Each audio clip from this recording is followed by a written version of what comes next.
வணக்கம். போஸ்டர்ஸ் எட்கீஸ் வழங்கும் தமிழ்நாடு 360க்கு உங்களை வரவேற்பது நான் ராஜலட்சுமி கார்த்திக். தமிழகத்தில் உள்ள அனைத்து மாவட்ட நிகழ்வுகளையும் விரிவாக பார்ப்பதற்கு முன் தலைப்புச் செய்திகளை பார்க்கலாம். தமிழ்நாட்டின் பல்வேறு மாவட்டங்களிலும் பெய்து வரும் கனமழையால் பல ஆயிரம் ஏக்கர் நெற்பயிர்கள் மூழ்கி சேதம். சேதங்களை முறையாக ஆய்வு செய்து உரிய நிவாரணம் வழங்க விவசாயிகள் கோரிக்கை.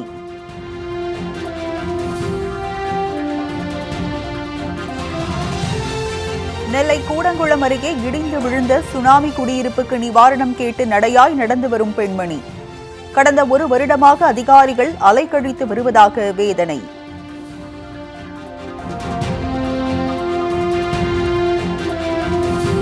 திருவள்ளூரில் விளைநிலங்கள் மற்றும் குடியிருப்பு பகுதிகளில் மழைநீர் வடிகால் அமைக்க பொதுமக்கள் எதிர்ப்பு.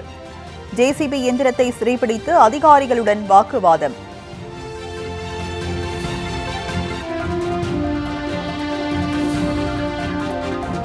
கிருஷ்ணகிரி மாவட்டம் சூளகிரி அருகே நடைபெற்று வரும் மேம்பால பணிகள்.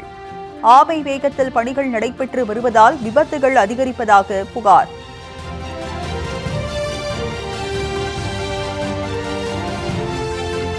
மின்சாரம், குடிநீர் உள்ளிட்ட அடிப்படை வசதிகள் இன்றி தவித்து வரும் மக்கள். இருளில் வாழும் இருளர் இன மக்களின் வேதனையை விளக்கும் செய்தி தொகுப்பு.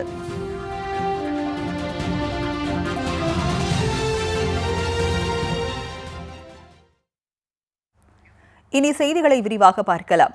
தமிழ்நாட்டின் பல்வேறு மாவட்டங்களிலும் பெய்து வரும் கனமழையால் விளைநிலங்களில் தண்ணீர் சூழ்ந்து ஆயிரக்கணக்கான ஏக்கரில் பயிர்கள் சேதமடைந்துள்ளன.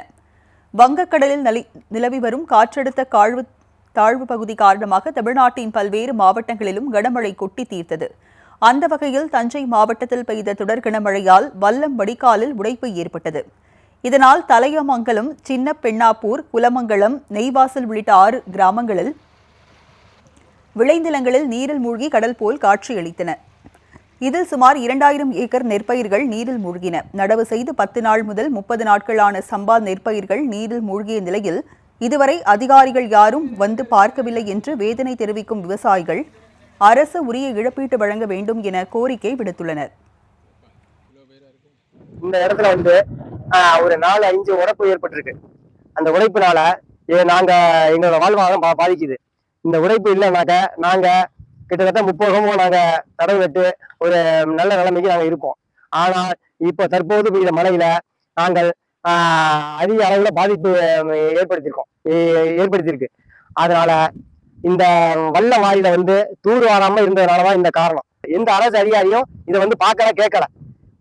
இதை பார்த்து ஏதாச்சும் நிவாரணம் வழங்குமாறு அன்போடு நாங்கள் எல்லாமே கேட்டுக்கொள்கிறோம்.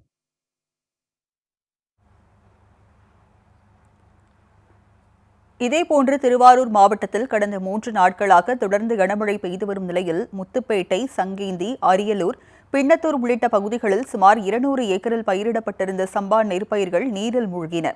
ஏக்கருக்கு 30,000 முதல் 35,000 வரை செலவு செய்துள்ள நிலையில் மொத்தமும் வீணாகியதாக வேதனை தெரிவித்த விவசாயிகள் வேளாண் அதிகாரிகள் உடனடியாக பார்வையிட வேண்டும் என்று கோரிக்கை விடுத்தனர். இதேபோன்று மயிலாடுதுறை மாவட்டம் தரங்கம்பாடி மற்றும் அதன் சுற்றுவட்டார பகுதிகளில் 30,000 ஏக்கருக்கு மேலாக சம்பா சாகுபடி செய்யப்பட்டிருந்த நிலையில் கடந்த 3 நாட்களாக கொட்டி தீர்த்த கனமழையால் பயிர்கள் அனைத்தும் மழைநீரில் மூழ்கி அழுகத் தொடங்கின. இதனால் பாதிக்கப்பட்ட விவசாயிகள் வேளாண் அதிகாரிகள் ஆய்வு செய்து உரிய நிவாரணம் வழங்க வேண்டும் என கோரிக்கை விடுத்துள்ளனர். இப்போதைக்கு இந்த பக்கத்தில் கடந்த 3 நாளாக கடுமையான ஒரு மழை பெஞ்சிக்கிட்டு தண்ணி வடியவே இல்லை. இந்த பக்கத்தில் ஒரு 700 ஹெக்டேர் நிலங்கள் பாதிக்கப்பட்டிருக்கு. இது மட்டும் இல்லாத இப்போ நான் நட்டுருக்கதே ஒரு 14 ஏக்கர் நிலம் நட்டுருக்கேன். இதில் ஒரு 12 ஏக்கர் சுத்தமாக தண்ணியில் மூழ்கி இருக்குது. இந்த பக்கத்தில் எங்கே பார்த்தாலுமே இந்த கடற்கரை ஓரத்தில் இருக்கிறதால கடலுடைய சீட்டு அதிகமானதால் தண்ணி வடிய மாட்டேங்குது. தண்ணி கடல்லேருந்து வாய்க்கால் வழியாக தண்ணி உள்ளே வந்துடுது. ஆறு வழியாகவும் வாய்க்கால் வழியாக வீட்டு வயலில் புந்து தண்ணி வடிய மாட்டேங்குது. இதுக்குள்ள நிவாரணமாக எங்களுக்கு ஏக்கருக்கு 60,000 கொடுக்குறபடி நாங்கள் மிக தாழ்மையுடன் கேட்டுக்கொள்கிறோம். புதுக்கோட்டை மாவட்டம் துவார் மற்றும் அதன் சுற்றுவட்டார பகுதிகளில் கார்த்திகை, மார்கழி பட்டத்தில் கடந்த வாரம் கடலை, உளுந்து மற்றும் எள் சாகுபடியில் விவசாயிகள் ஈடுபட்டிருந்தனர். இந்நிலையில் மாவட்டத்தின் பல்வேறு பகுதிகளிலும் பெய்த கனமழையால் விளைநிலத்தில் விதைக்கப்பட்ட விதைகள் அனைத்தும் நீரில் மூழ்கி அழுகி முளைப்பு திறன் அற்றுப் போய்விட்டதாக விவசாயிகள் வேதனை தெரிவித்தனர்.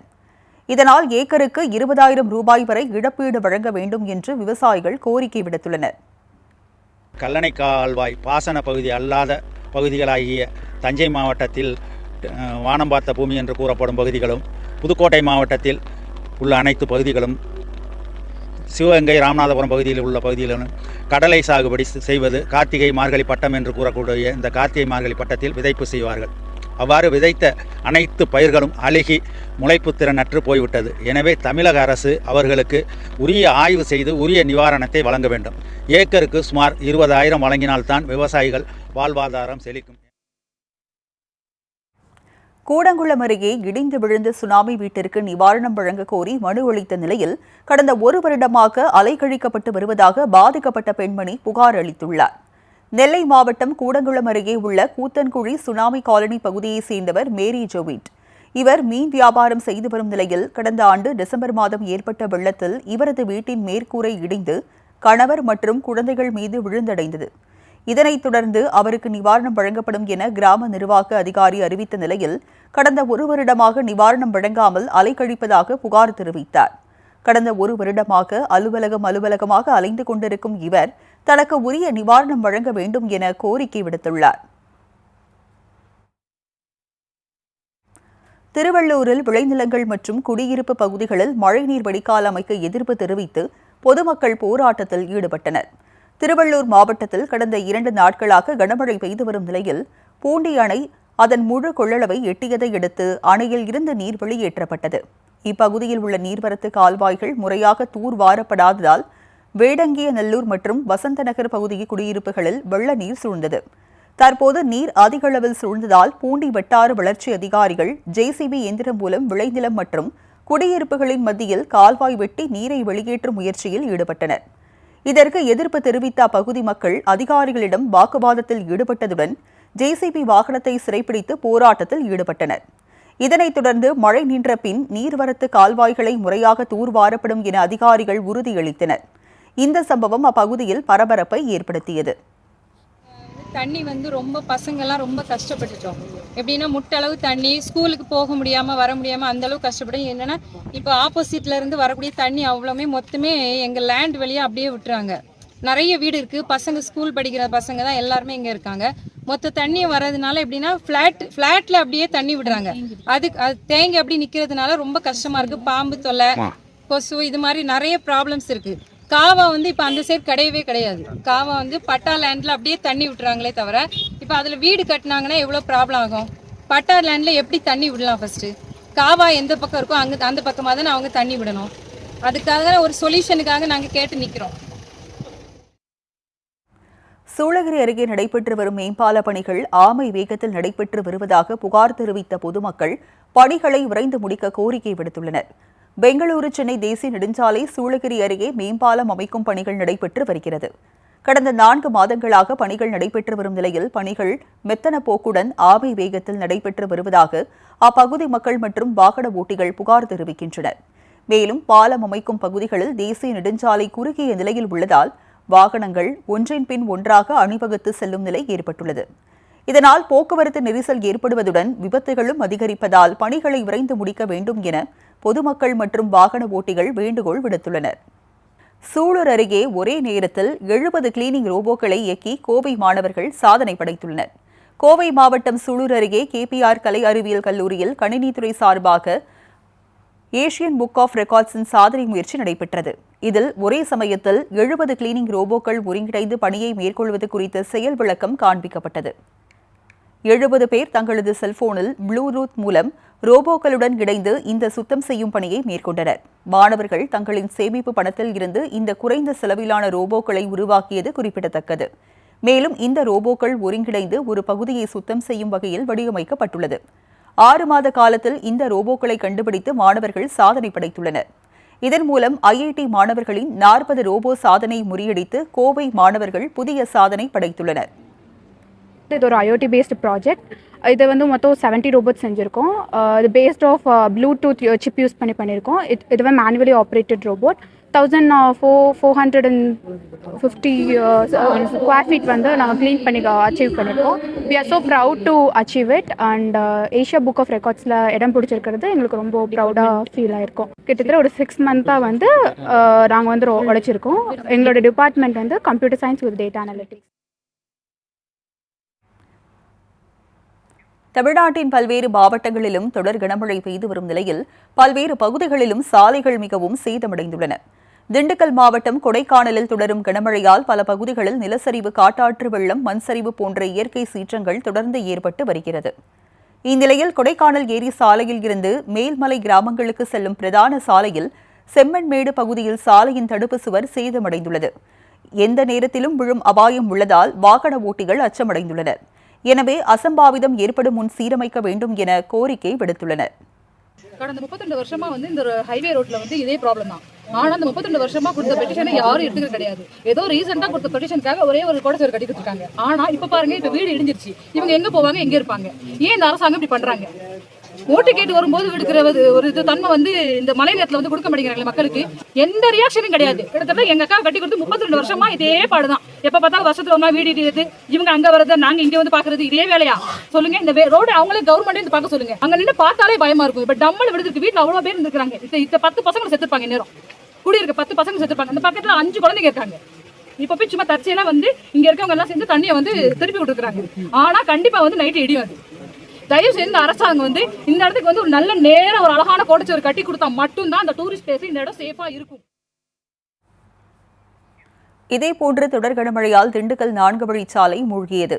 கனமழையால் மாவட்டத்தில் உள்ள நீர்நிலைகள் நிரம்பி வழியும் நிலையில் இந்த நீர் திண்டுக்கல் மதுரை 4 வழிச்சாலை சர்வீஸ் சாலையை கடந்து செல்கிறது. இதனால் வட மாவட்டங்களில் இருந்து சபரிமலைக்கு செல்லும் பக்தர்கள் சிரமத்திற்கு உள்ளாகி வருகின்றனர். 4 சக்கர வாகனங்கள் ஊர்ந்து செல்லும் நிலை ஏற்பட்டுள்ளது. இதனால் வாகன ஓட்டிகள் மிகுந்த அவதிக்குள்ளாகி வருகின்றனர். மழை பெஞ்சா தண்ணி நிறைய வந்து சேர்ந்துக்குது. இதனால வேலை பார்க்கறது ரொம்ப சிரமமா இருக்கு. தண்ணி உள்ளே ஏறிடுது. இதனால மற்ற இடங்களுக்கு போக்குவரத்துக்கு ரொம்ப இடைஞ்சலா இருக்கு. பஸ்ஸு, காரு, 2 வீலர் எதுவும் போக முடியல. நிறைய பேர் கீழே விட்டாங்க. வண்டி பிரேக் ஆயிடுது. ரொம்ப சிரமமா இருக்கு. இது நெடுஞ்சாலையோ இல்லை முனிசிபாலிட்டியோ இதுக்கு தகுந்த நடவடிக்கை எடுக்கணும்னு சொல்லி கேட்டுக்கோங்க.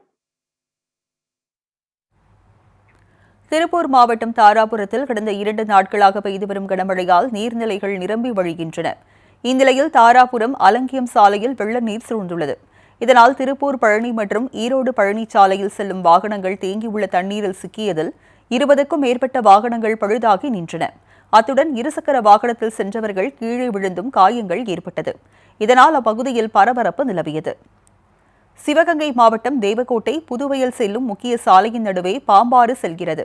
ஆற்றின் நடுவே தரைப்பாலம் அமைக்கப்பட்டிருந்த நிலையில் தற்போது 6 கோடியே 10 லட்சம் மதிப்பிலான உயர்மட்ட பாலம் அமைக்கும் பணிகள் நடைபெற்று வருகின்றன. இதனால் அப்பகுதியில் தற்காலிக பாதை அமைக்கப்பட்டது. இந்த சாலையில் வாகனங்கள் சென்று வந்த நிலையில் கடந்த 3 நாட்களாக பெய்து வரும் கனமழையால் சாலை துண்டு துண்டாக உடைந்தது. இதனால் போக்குவரத்து முற்றிலும் பாதிப்படைந்துள்ளது. இதனால் கிராம மக்கள் 20 கிலோமீட்டர் சுற்றி செல்லும் நிலை உருவாகியுள்ளது. எனவே உடனடியாக தற்காலிக பாதையை சீரமைக்க வேண்டும் என பொதுமக்கள் கோரிக்கை விடுத்துள்ளனர்.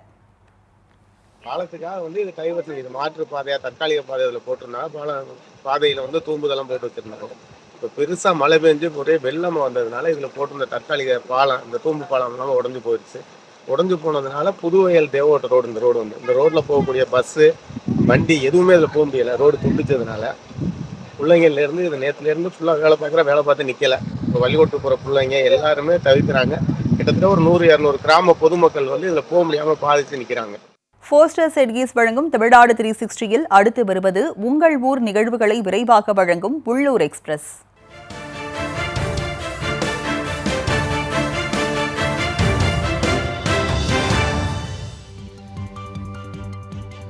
மழையால் பழனியில் உள்ள சண்முக நதி ஆற்றில் காட்டாற்று வெள்ளம் கரை புரண்டு ஓடுகிறது. நீர்பிடிப்பு பகுதிகளில் பெய்த கனமழையால் பாலாறு, பெருந்தலாறு அணை, வரதமான் நதி அணை, குதிரையாறு அணை போன்ற அணைகள் முழு கொள்ளளவை எட்டியது. இதைத் தொடர்ந்து பல்வேறு அணைகளில் இருந்து சண்முக நதி ஆற்றில் 18,000 கன அடிக்கு மேல் தண்ணீர் திறக்கப்பட்டுள்ளது. இதனால் மானூர், நரிக்கல்பட்டி, கோரிக்கடவு உள்ளிட்ட கரையோர கிராம மக்கள் பாதுகாப்பாக இருக்க பொதுப்பணித்துறை அறிவுறுத்தி உள்ளது.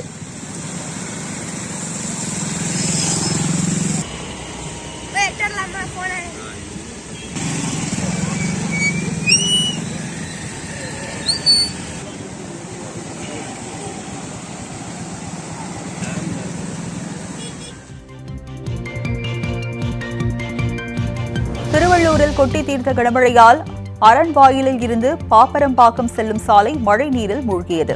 சுமார் 500 மீட்டர் தூரத்திற்கு சாலை இருந்த இடமே தெரியாத அளவுக்கு வெள்ளத்தில் மூழ்கியது. இதனால் அவ்வழியாக செல்லும் 2 மற்றும் 4 சக்கர வாகனங்கள் தண்ணீரில் தத்தளித்தபடி ஊர்ந்து செல்கின்றன. இந்நிலையில் சாலையில் தேங்கியுள்ள மழைநீரில் குளித்து சிறுவர்கள் உற்சாகமடைந்தனர்.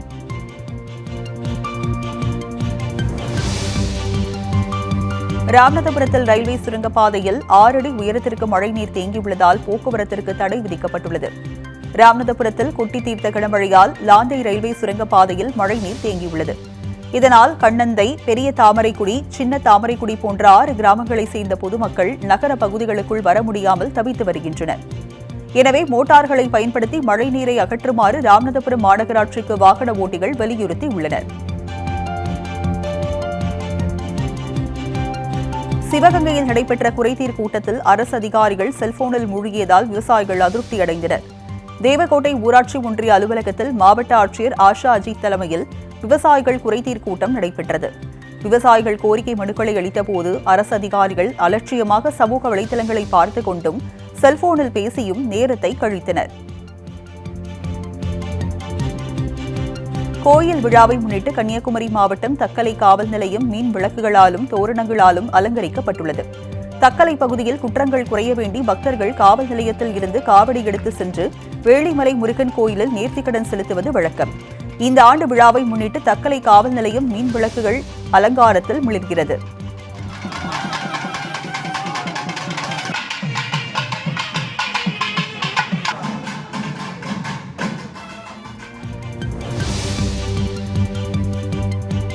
விருதுநகர் மாவட்டம் வெம்பக்கோட்டை அருகே நடைபெற்று வரும் 3ஆம் கட்ட அகழாய்வில் அலங்கரிக்கப்பட்ட சூது பவளமணி கண்டெடுக்கப்பட்டுள்ளது. விஜய கரிசல் குளத்தில் 3ஆம் கட்ட அகழாய்வு பணிக்காக 17 குழிகள் தோண்டப்பட்டுள்ளன. இதுவரை 2750 பொருட்கள் கண்டெடுக்கப்பட்டுள்ள நிலையில் தற்போது கிடைத்துள்ள சூது பவளமணி வட மாநிலங்களில் உருவாக்கப்பட்டது என்றும் பண்டை தமிழர்கள் வட மாநிலங்களுடன் வணிக தொடர்பில் இருந்தனர் என்றும் தொல்லியல் துறை ஆய்வாளர்கள் தெரிவித்துள்ளனர்.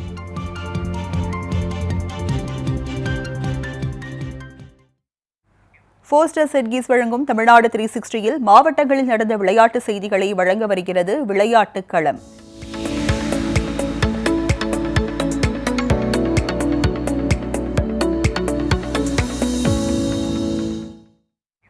மதுரை மாவட்டம் அலங்காநல்லூர் அருகே கோயில் திருவிழாவை முன்னிட்டு எருதுகட்டு விழா வெகு விமர்சையாக நடைபெற்றது.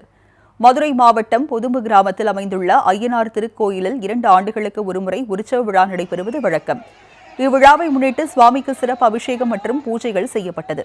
இதைத் தொடர்ந்து கிராம மக்கள் வைக்கோலை பெரிய கயிறு போன்று திரித்து மைதானத்தில் உள்ள கல்லில் கட்டி விட்டனர்.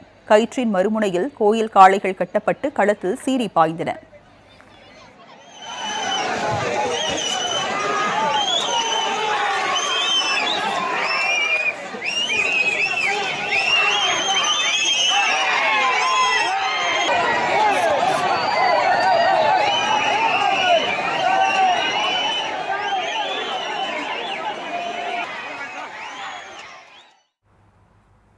கோயில் காளைகள் மத நல்லிணக்கத்தை உணர்த்தும் விதமாக இஸ்லாமியர்களின் காளைகள் உட்பட 15 காளைகள் இவ்விழாவில் களமிறக்கப்பட்டன.